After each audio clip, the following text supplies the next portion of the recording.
अस्सलामुअलैकुम रहमतुल्लाहि वबरकातुहू। दोस्तों, मैं खलील अहमद कुरैशी ऐं अवां ॾिसी रहिया मुंहिंजो YouTube channel Khalil Ahmed slow. दोस्तों, अॼोकी पंहिंजी हिन वीडियो में असां डिस्कस कंदासीं त असां ऑनलाइन पंहिंजो कारोबार कीअं था शुरू करे सघूं।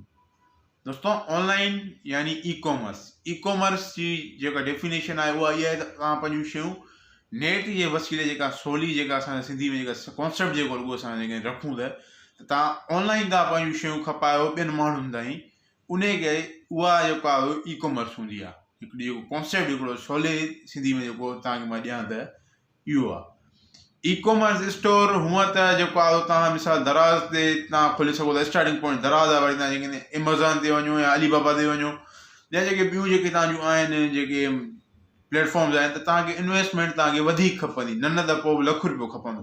पर स्टार्टिंग जेका आहे जेको लर्निंग प्रोसेस जंहिंखे चइजे, जंहिंमां तव्हां लर्न कयो, उहो तव्हांजो आहे दराज़ हिकिड़ो सुठो ई कॉमर्स प्लेटफॉर्म आहे असां लाइ। असां उन मां जेको आहे हिकिड़ो सुठो माना कि पंहिंजो तजुर्बो बि हासिलु करे सघूं था, पंहिंजी इनकम बि जनरेट करे सघूं था।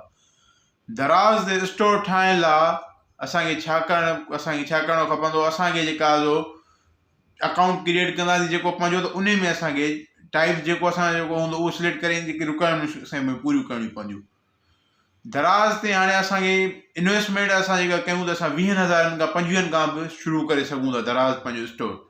दराज़ ते स्टोर असांखे ठाहींदासीं, असां दराज़ स्टोर असां ॻाल्हि इहा थी अचे असां उन में रखूं छा।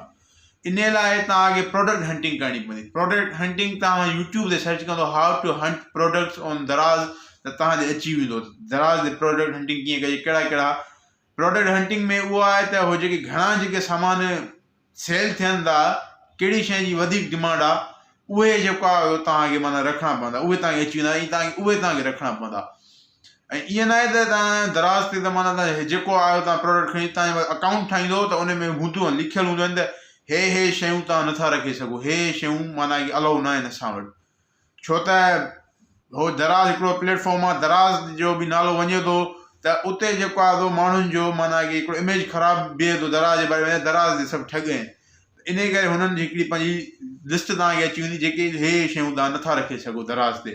उन जे अलावा ॿियूं शयूं तव्हां पंहिंजूं रखे सघो था दराज़ ते। दराज़ ते तव्हांखे रखण लाइ तव्हांखे उनजे जेके हूंदा आहिनि, जेके पैकेट हूंदा आहिनि, जिनमें दराज़ वारा पैक करे मोकिलींदा आहिनि, उहे तव्हांखे ऑर्डर करणा पवंदा, दराज़ तां तव्हांखे घुराइणा पवंदा। उहे तव्हां जेको आहे घुराए ॾियणा पवंदा, जीअं जिन में तव्हां विझी पंहिंजो तव्हां ॾेई सघो।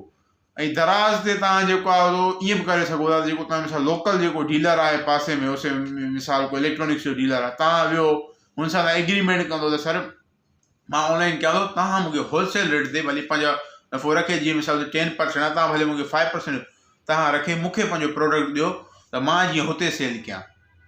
ठीकु आहे, ईअं बि तव्हां करे सघो था। पर इन में तव्हांखे इहो करिणो पवंदो, तव्हांखे जेको आहे तव्हांखे हिमत करणी पवंदी। तव्हांखे ईअं न थिए त जेको आहे होॾां तव्हां रखो ऐं तव्हांखे हेॾां जेको आहे तव्हांजो ऑडर अचे त हेॾां जेको आहे सभु शयूं मिसाल 5 आइटम हुन वटि पिया आहिनि, 5 ई हुन जा खपी वञनि तेसि ताईं।